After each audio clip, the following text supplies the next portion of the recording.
कभी सोचा है कि हमारे आसपास का समाज इतना बिगड़ क्यों गया है? आज हम इसी सड़ते हुए समाज के आईने में झांकने की कोशिश करेंगे। चलिए देखते हैं कि ये आईना हमें क्या दिखाता है। रात के 2:17 पर वो फ्लाईओवर के किनारे खड़ा था। शहर को एक थके हुए जानवर की तरह सांस लेते देख रहा था। देखिए, ये सिर्फ एक लाइन नहीं है, ये एक एहसास है। उस अकेलेपन का, उस बेचैनी का, जहां से हम समाज पर सवाल उठाना शुरू करते हैं। और यहीं से वो सबसे बड़ा सवाल उठता है कि लोगों ने अपनी जिम्मेदारी से इस्तीफा आखिर दे कब दिया। ये सवाल ही आज की पूरी चर्चा की नींव है। तो चलिए शुरू करते हैं हम सबकी सबसे पसंदीदा खेल से, द ब्लेम गेम। मतलब हर मुश्किल के लिए किसी और पर उंगली उठाने का खेल। जैसे मान लीजिए करप्शन की बात करते हैं, एक ऐसा राक्षस जो हमारे समाज को अंदर ही अंदर खाए जा रहा है। और जैसे ही हम पूछते हैं कि भाई जिम्मेदार कौन है, तो एक ही जवाब आता है, सरकार। सारी उंगलियां सीधे सत्ता के गलियारों की तरफ उठ जाती हैं। अच्छा, एक और प्रॉब्लम ले लेते हैं, हमारी गंदी सड़कें, हर तरफ फैला हुआ ये कूड़ा। और यहाँ भी जब जिम्मेदार ढूंढने निकलो तो जवाब क्या मिलता है? वही सरकार। ये एक पैटर्न सा बन गया है ना। हर समस्या के लिए किसी और को दोष देना कितना आसान जो लगता है। लेकिन अगर हम दूसरों पर उंगली उठाने की जगह एक बार आईने में झांक कर देखें, तो हमें ना कुछ दरारें नजर आती हैं। रोजमर्रा का पाखंड जो हमारी कथनी और करनी में साफ झलकता है। अब ये देखिए, ये दोगलापन कितना साफ है।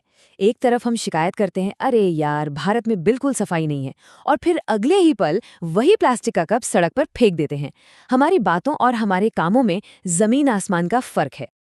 शिक्षा एक प्रमाण पत्र बन गई थी, चरित्र नहीं। ये लाइन सब कुछ कह देती है ना। मतलब हम डिग्री को तो बहुत महत्व देते हैं, लेकिन ईमानदारी और जिम्मेदारी जैसे मूल्यों को नहीं। और असली गिरावट तो यहीं से शुरू होती है। अब जरा इस वकील वाले किस्से को सुनिए। वो न्याय के लिए नहीं, अपनी ईगो के लिए पुलिस से भिड़ गया। बहस बढ़ते बढ़ते थप्पड़ तक जा पहुंची और फिर लाठीचार्ज हो गया।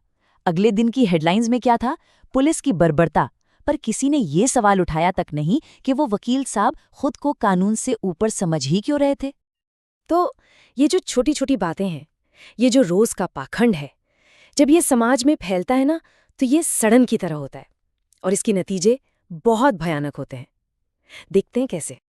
आज के डिजिटल जमाने में तो ये और भी खतरनाक हो गया है। देखिए कैसे बस में एक आदमी पर कोई झूठा आरोप लगाता है, बिना किसी कॉन्टेक्स्ट के एक वीडियो वायरल हो जाता है। सोशल मीडिया की भीड़ खून की प्यासी हो जाती है और सच के सामने आने से पहले ही वो इंसान अपनी जान दे देता है।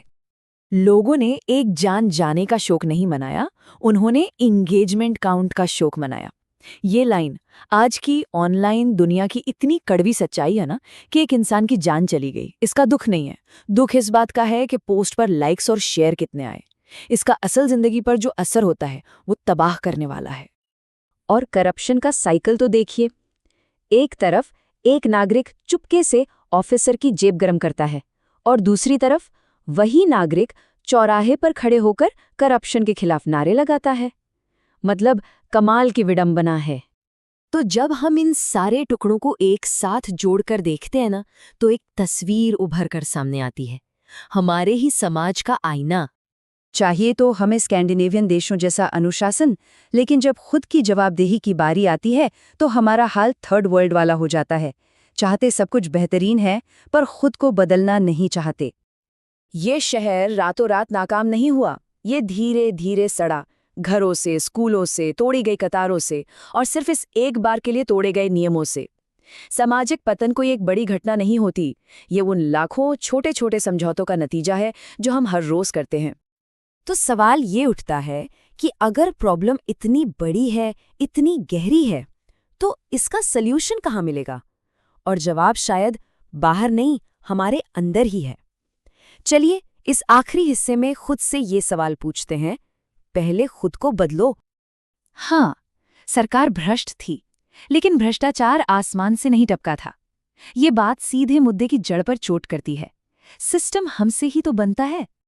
जरा सोचे, करप्शन की रोज की प्रैक्टिस आखिर है क्या? वही छोटे छोटे झूठ बोलना, बस का किराया गोल कर जाना, किसी पर झूठा इल्जाम लगा देना और गलत होते देखकर भी चुप रह जाना। हम बदलाव की मांग तो जोर शोर से करते हैं, पर अनुशासन से चुपचाप भागते रहते हैं। और आखिर में स्रोत का ये एक बहुत ही पावरफुल मैसेज जो बंगाली में है, आगे मानुष निजे बदलाक तारपर गवर्नमेंट के खराब बोलबे। मतलब बहुत सीधा और साफ है, पहले खुद को बदलो, उसके बाद शिकायत करना। और इसी सवाल के साथ हम आज की बात खत्म करते हैं कि क्या हम सिर्फ इस सिस्टम के विक्टिम हैं या फिर हम खुद इस सिस्टम का हिस्सा बन चुके हैं। इस सवाल का जवाब हम सबको अपने अंदर ही खोजना पड़ेगा।